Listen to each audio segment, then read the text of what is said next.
Boy, that's a difficult subject, state of the global media. Last night I decided to read the Committee for the Protection of Journalists. And they produce, not every year, but occasionally they produce a very useful list of the countries that most highly censor their media. So I decided to go and take a look at the list. And, it was interesting to see who made the cut. So in the last list that they produced, the country which apparently most censors its media is Eritrea. And then second, let me just read the top 10 countries. Eritrea is the most censored media. Then North Korea. Then interestingly, Saudi Arabia is the number 3rd. Then Ethiopia, Azerbaijan, Vietnam, Iran, China, Myanmar, and Cuba. That's the list that the Committee for the Protection of Journalists has decided are the countries that most heavily censor their media. Now, obviously, they have an understanding of censorship. And their understanding of censorship is quite conventional. In other words, where perhaps media outlets are not allowed to be in the private sector. In other words, they're publicly held or state-run media outlets. The more state-run media outlets, the greater the censorship is the understanding. The other kind of metric is, these are countries where journalists get arrested, let's say, formally arrested by the state, perhaps for stories they've done, etc. It's quite a conventional understanding of censorship. So I thought, given that North Korea is so much in the news, the flashpoint, one of the 3 flashpoints for a war that the United States might start, this afternoon. The United States might go to war this afternoon against Iran. It might go to war this afternoon against North Korea. It might go to war this afternoon against Venezuela. These are the 3 wars that I believe might happen, within hours. We don't know. Partly we don't know because we're also now in the position of having a president of the United States who's deeply erratic. And his erraticism might come out in ways we don't expect. It's very hard to forecast with reason when the madman is in control. Richard Nixon had a madman theory of the US presidency. The more mad you act, the less predictable you are, the more people are scared of you, and therefore they don't cross you. In some ways, Donald Trump has adopted the madman theory. So let's take North Korea. Let's not debate whether North Korea's media is censored or not, okay? Because that's crazy. I mean, we can come back to that. Is North Korea's media censored? Let's set that aside. Let's ask the other question. Is the Western media censored when it comes to talking about North Korea? I think it's an interesting thought experiment. It's kind of boring for me to come here and talk about North Korea's media being censorious towards journalists, etc. Because that's the so-called conventional wisdom, right? I think the other question is maybe a little more interesting. How does let's call it Western media, but Western media is inadequate because after all, Indian media borrows almost all its foreign news from the Western media. So let's just call it as shorthand, the corporate media. Okay, or maybe even if we were being more straightforward and less evasive, if I wasn't being evasive, I might even say the imperialist media. Okay, so let's go, for the sake of this presentation, let's call it the imperialist media. What does the imperialist media share with the world about North Korea? There was an interesting moment last week when the American comedy show host, Jimmy Kimmel, sent a journalist on the street with an empty map and asked Americans, ordinary Americans, to tell this person with the map, where is North Korea? It's a basic question. You want to bomb a country, well, at least you should know where it is on the map. I mean, I'm not even asking you, what is the capital of North Korea? That's too much to ask of somebody, perhaps. But at least they should know where it is on the map. Because, the last thing you want to do is to fire your missiles into the wrong country. Now, I'm not saying that ordinary citizens are targeting missiles. I'm not silly. But it's a good idea, practical idea. Well, what Jimmy Kimmel's reporter found was that most Americans that they met on the street had no idea where North Korea was. No idea on the world map. Some people were picking South America, some people thought it was in Africa. They had no clue. This is interesting. So the basic fact of where the country is not available to them. In fact, if you go back and look at how the imperialist media, corporate media, Western media, whatever we call it, reports on North Korea, something interesting comes up. In other words, generally, there are some protocols for journalists who cover foreign affairs.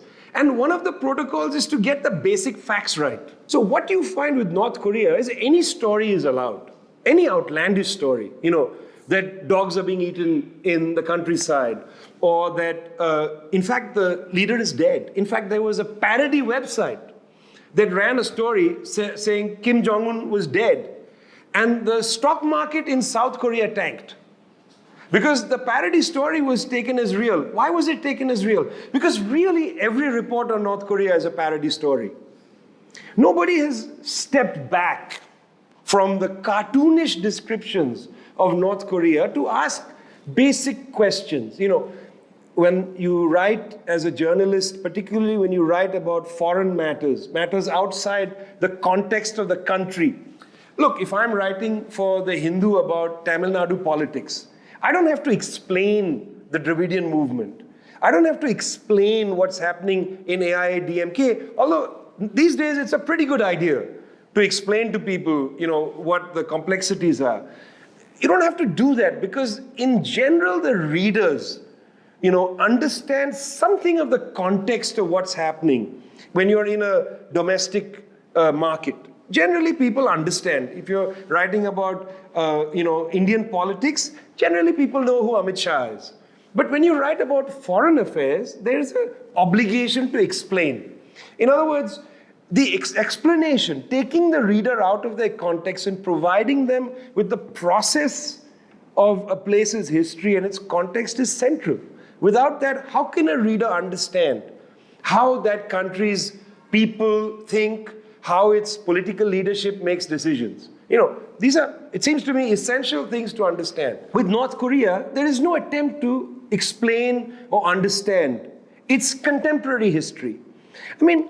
Let's accept that North Korea is a paranoid country. Let's accept that cartoonish description, okay? It's a paranoid country. Fine. High level of secrecy, reporters coming in, always tracked. All this is true. Fine, let's accept that. Now, if you're a sensible, sensitive human being, and even more, if you're a sensitive journalist, the question you ask is why is it paranoid? Not, look, it's paranoid. They eat dogs. Their leader is crazy. He has a horrible haircut. He's put on weight so he can look like his grandfather. That's not reporting. That's, in a sense, sensationalism, a cartoonish depiction of a country. You'll have to ask the question, why are they secretive? Why are they scared of being obliterated?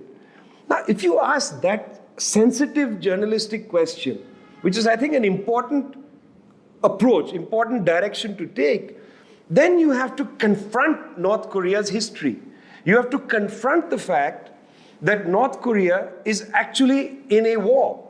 There was no end to the American war in Korea that began in the 1950s. There has only been a very provisional ceasefire. The war has not ended. There is no peace agreement. They are still in a state of war.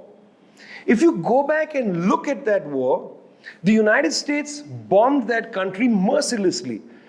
Bombing dams, flooding fields, destroying infrastructure, pushing its political leadership deeper and deeper into caves. The reason they are terrified is they have a contemporary experience of being near annihilation. It's one of the few countries, Vietnam another, which has actually experienced the full weight of American aerial capacity. The United States has the capacity to obliterate countries with its aerial power. And Korea, very early on, right after the use of nuclear bombs in Hiroshima and Nagasaki, experienced mass destruction of cities, and as I said, mass destruction of agriculture. You'd have to also therefore understand, if you accept that this is a fact, which indeed it is, where the commander of American forces essentially said, we'll bomb them back to the Stone Age. This is in the public record. You don't have to invent this stuff.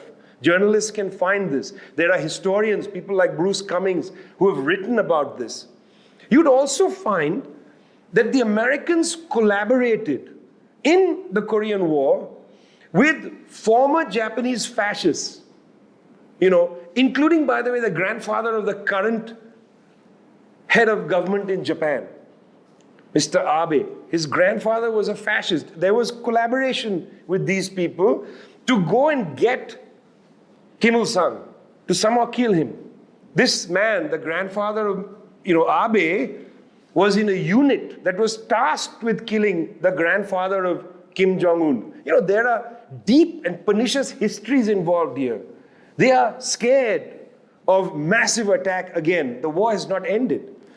You'd have to explore that. You'd have to educate your readers about that. Then you'd have to also educate your readers about much more contemporary history.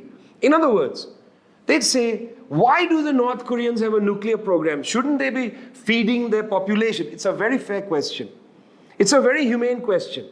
I mean, if there is starvation, shouldn't that be the priority of a government over, building a nuclear program? Sensitive, sensible journalists would ask, what has been the impact of the American regime change operations in Iraq and Libya in particular on the North Korean government and its people? Because after all, both Iraq and Libya voluntarily got rid of their nuclear weapons program and therefore disarmed themselves and prepared themselves for an American attack. If you were a sensible and sensitive person and you actually took seriously contemporary history and you went and talked to the North Koreans, which is not that difficult. After all, I think they are human beings. I think they do like to talk to people because after all, we know this from them having given interviews to the few people who've asked them this question. How has the history of United States and NATO intervention in Libya affected your policy making? And they will tell you directly that yes, we see the example of Libya in particular as a singularly instructive example. The Libyans had a nuclear weapons program which they gave up, therefore disarming themselves and opening the door to massive NATO attack, regime change, and the destruction of Libya. They can turn around and tell their people, say, look at Libya, look at what happened. Do you want us to disarm? No, I'm not saying that their policy is the correct one. As a journalist, I don't need to take a position on that. But I need to provide the context and the process of decision making so that my viewers or my readers can understand a little of why the North Korean government is making the kinds of decisions it's making. Is it making it merely because it's crazy? That's what the media suggests. The imperialist media, corporate media, Western media, whatever you call it, suggests generally in their reporting on North Korea that they're crazy, insular, mad, defective. There's a genetic flaw. I mean, all kinds of things you can read. If you read the British tabloid press, they are, of course, much more extreme in their disdain for, and it's racist as well, at bottom. Now, further, and this is interesting and important, I'm also trained as a historian, but I understand that the training of a historian is very useful for a journalist. In other words, to periodize the history of a place like North Korea. In the late 1990s and in the early 2000s, under pressure from the Chinese government, the North Koreans had started to liberalize their economy and in fact began to make an overture to the West. At which point, and by the way, this is the same thing the Iranians were doing, making an overture to the West. There was a big reform movement. They seemed very close to victory. They wanted to liberalize the economy. Don't mistake these governments for leftist governments that have some antipathy to neoliberal policies or liberalization. They are quite happy to start liberalizing.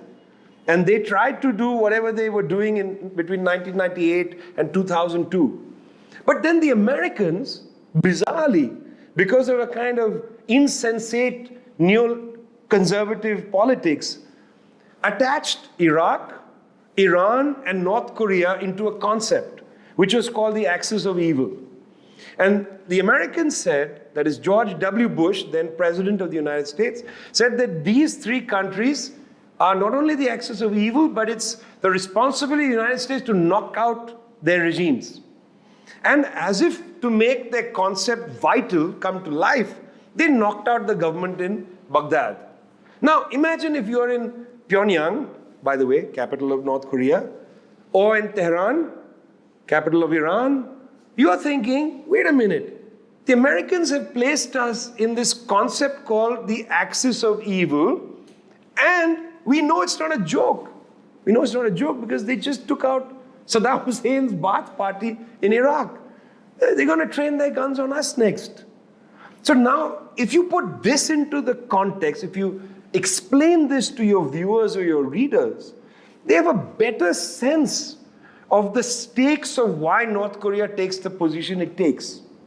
Now, I'm not saying all this to talk about North Korea. I'm talking about the state of the global media, remember. I began by saying the Committee for the Protection of Journalists said, listen, North Korea has a highly censored media, number 2 on the list, Eritrea number 1. Nowhere on that list is the media of the United States, Great Britain, Germany, France, India, doesn't exist on that list. Because they understand censorship in the narrowest possible way. In fact, in a way that's not useful. If the government is the main media, that's bad for them ipso facto, by itself, regardless of the content of the government media. If it's all privatized, that's good. That's somehow not censored. Okay, these are the kind of metrics they use. But I want us to think not in terms of this metric, but in terms of ideological censorship. Because ideological censorship is the real problem in the world today. It's not necessarily that governments are controlling the narrative. You know, governments are controlling the narrative. But the question isn't them ham-handedly controlling the narrative. It's that the narrative now is dominating, you know, the way in which stories are written. Like, it would be almost crazy for somebody, even in the Indian media, to write a story trying to explain how the North Koreans see the world. You know, even in the Indian media, it might be seen. In the Western media, it would be unthinkable. Because you would get accused then of being sort of sympathetic to the North Koreans. You try to explain and understand something that is tantamount to sympathy. Why? Because the ideological censorship has bifurcated the world in a kind of Manichaean way. Black, white, good, evil. Democracy, terrorism. Those who are on the side of democracy, they can do no wrong. Those who are on the side of terrorism, we should not even try to understand what they are doing. But the cartoonish North Korean media is less dangerous than the cartoonish media of the imperialists. Why? Because the North Koreans are not actually going to bomb anybody. They're not producing a global narrative to go to war against anybody. But the imperialist media is producing a narrative where once you say that the government is just crazy, these people are crazy, these people are themselves terrorists, there's no space for dialogue and negotiation. I mean, the test case for this is Libya. So let's turn to Libya, because I think to understand the global media, you know, I could have spent 10, 15 minutes on media consolidation. You know, Axel Springer in Europe, German media companies, Bertelsmann. I could have spent so much time talking about News Corp coming out of Australia, dominating. I mean, this stuff people generally know. You know, we could talk about Facebook, YouTube, the censorship that is occurring behind the scenes, Palestinian rights posts disappearing miraculously. Okay, corporate consolidation, narrowness, we'll come back to that maybe. I'm actually interested in this other side of it, which is the ideological problem, where there's a kind of ideological preparation.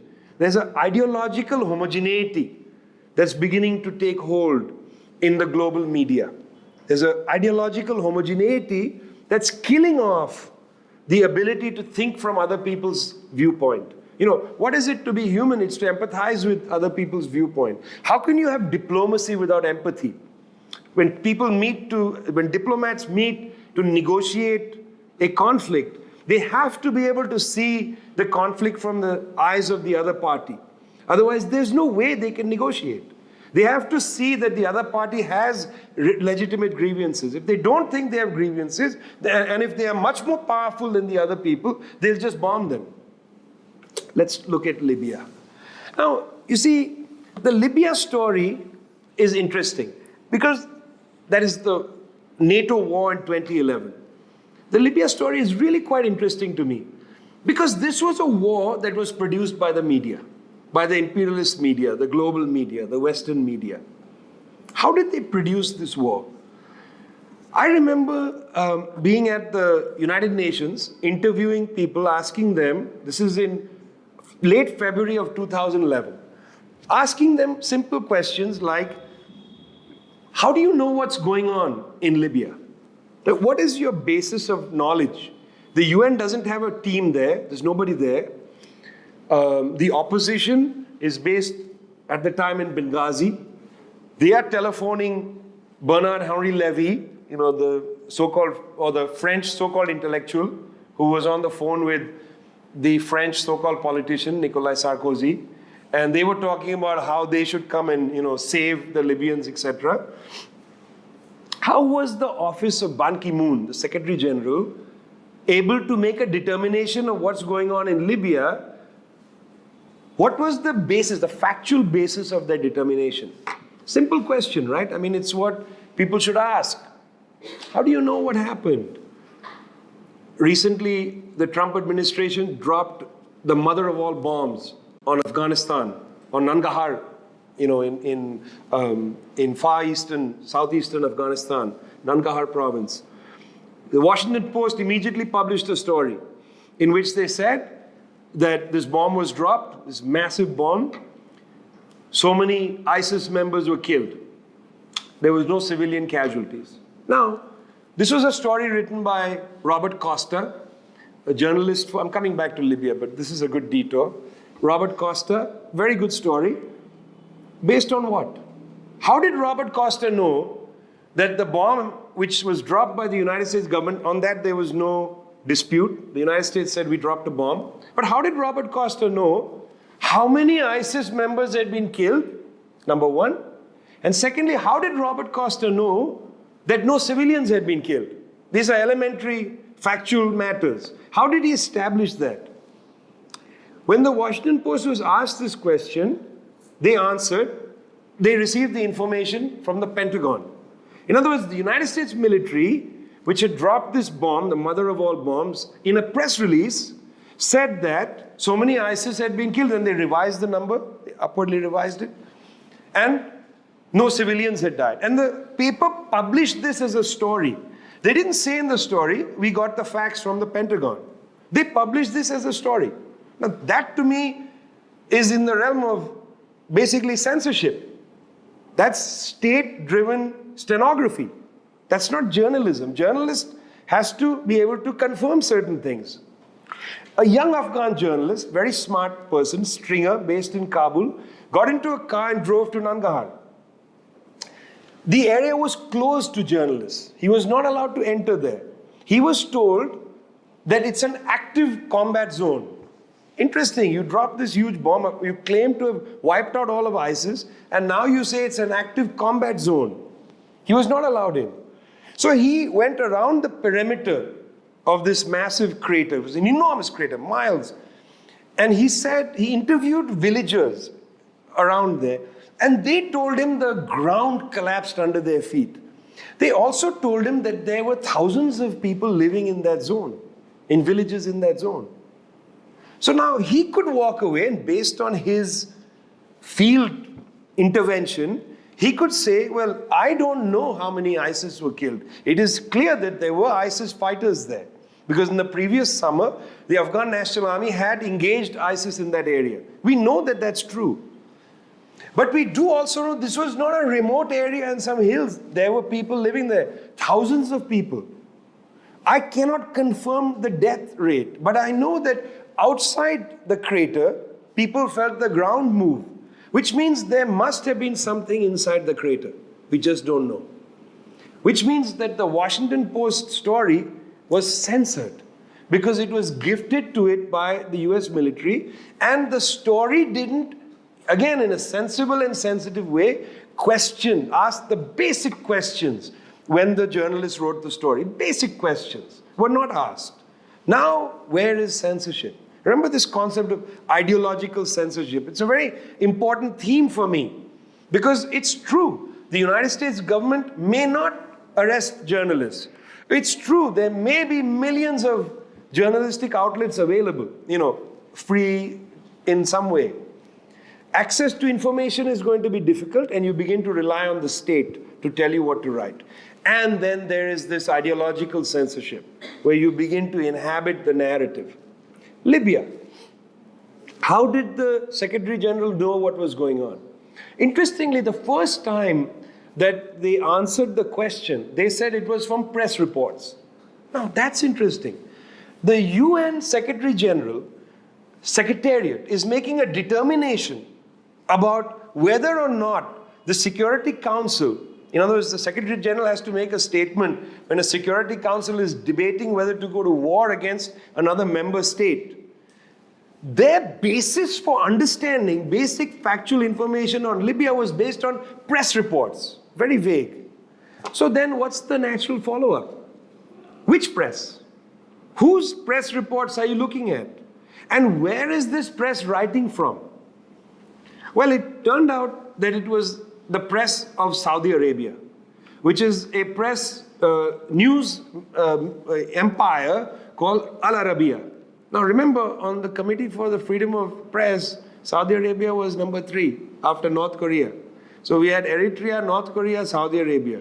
Anyway, let's leave that aside. I've already said that that list is really quite limited in its utility, because that list is basically a very narrow definition of censorship, which I don't feel is useful any longer.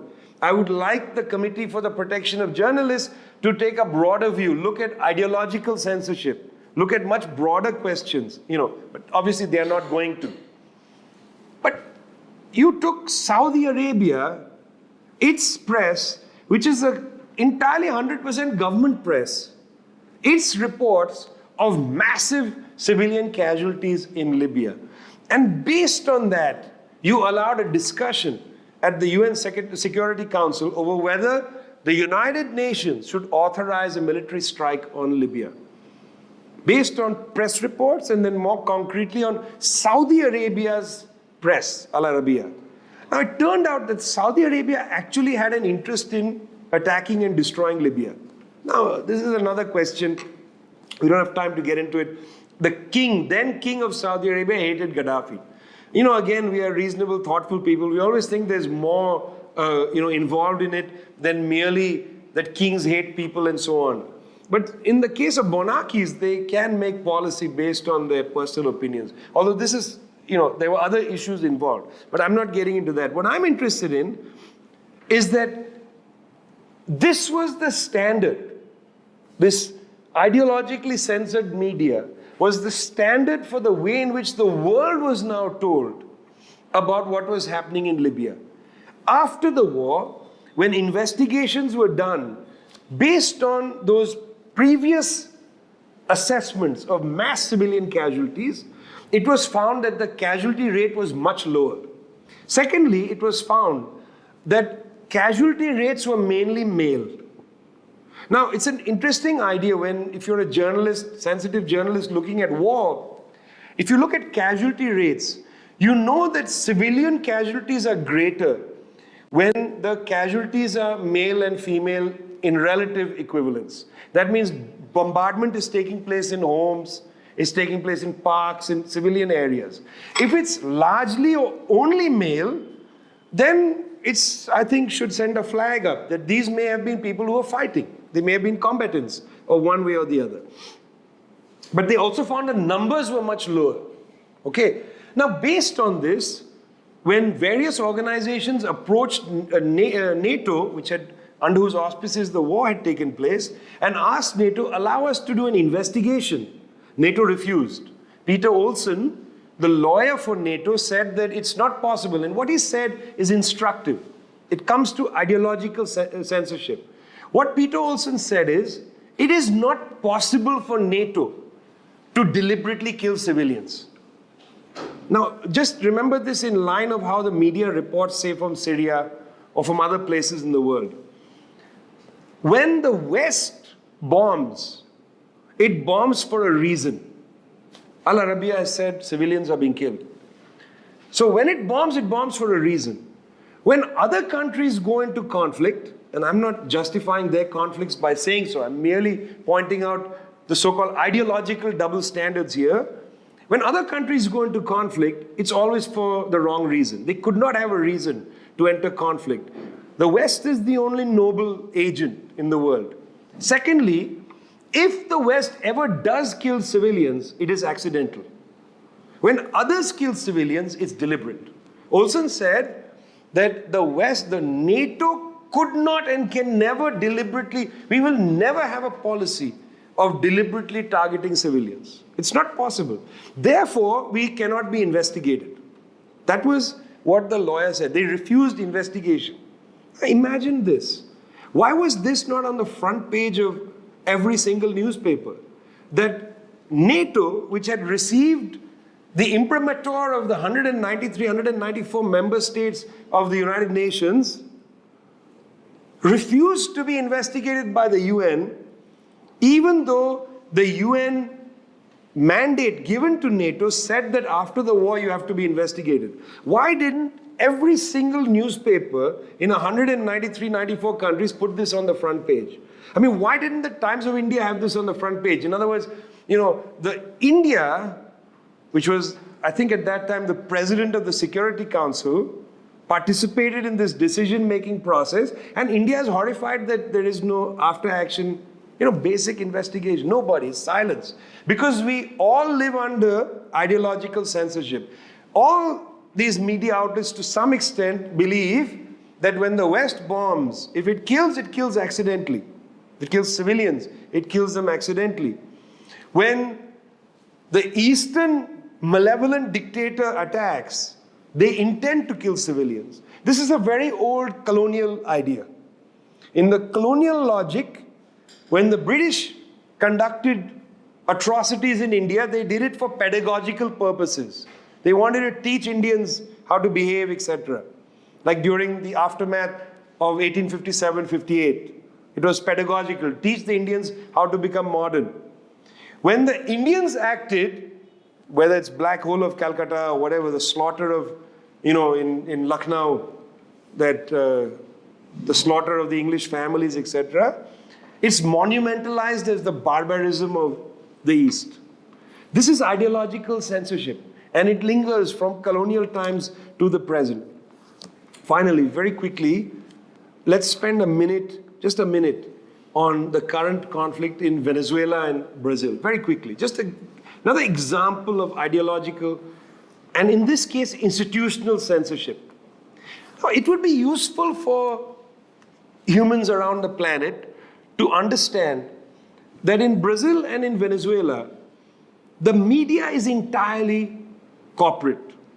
It's entirely in the hands of very few people. In Brazil, it's run by one big giant company called Globo. In Venezuela, 70% at least of the media is in private hands and secretly held. So it's not publicly declared who the owners are. In Venezuela, only 5% of the media is government. So now it's interesting. Let's say the government is conducting policies which the elite don't like. It's very likely the elite will mobilize the media as the opposition against those policies. That's an obvious thing. If you were in that class, you would do that. I'd expect you, I'd want you to do that. Otherwise, I'd be confused about my analysis of classes. How can the ruling class voluntarily accept expropriation of their land? They will mobilize their media against the policy. It's perfectly... If that is the case, the government's response is, the media is our enemy. Now, this is delicious for the imperialist media. Because now they will say, look, these countries are censoring journalists. The context which vanishes is that the media in these societies are not actually free and fair. These are medias of the ruling class. which do not want to abdicate their power and property to the new governments that have emerged. So in Brazil, it was very easy to color corruption and put it directly in the lap of the Workers' Party, and to blame Lula, for instance, for corruption and make it seem as if Lula had personally benefited from corruption, which was not the case. If there was any corruption, it was raising funds towards election campaigns, not for personal gain. The entire opposition was entirely knee to shoulder deep in corruption. But the media spun it that they were clean, even though everybody in the public was confused by this media reporting. So here the context for a sensitive and sensible journalist is the context of how the story is coming out. What is happening in Venezuela? What happens when a middle-class uprising starts to throw bombs in the city of Caracas? How is that reported? Now, crackdown on that protest is reported as state terrorism. But that bomb being thrown is democracy. It's the entire opposite of what it would be in another context, where the class alignment inside a country was reversed. In other words, if it was a right-wing government in power and left-wing protesters went on the street and threw a bomb, they would be the terrorists. And there the media would be democratic. But here it's reversed. The class reality in Venezuela is reversed. So now, sensible journalists have to understand the class reality in a society in order to really unravel the way stories come out. What basically am I trying to get at? I'm trying to get at a very simple issue. I'm trying to raise the question of ideological censorship. That censorship is not merely in the liberal way it's understood. There is this other thing we have to deal with, which is, goes back to an old idea that in every age, the ideas of the ruling class become the ideas of our time. Why do they become the ideas of our time? Because the ruling class generally controls the mechanism of dissemination of those ideas through schools and, of course, through the media. And so when we think about the global media, think about censorship, but don't think about it in that narrow way, like the Committee for the Protection of Journalists. Think of it in this differently narrow way, as the way in which ideas are themselves framed in such a compelling way that to think outside that narrative or that set of ideas is to appear foolish, out of touch, etc.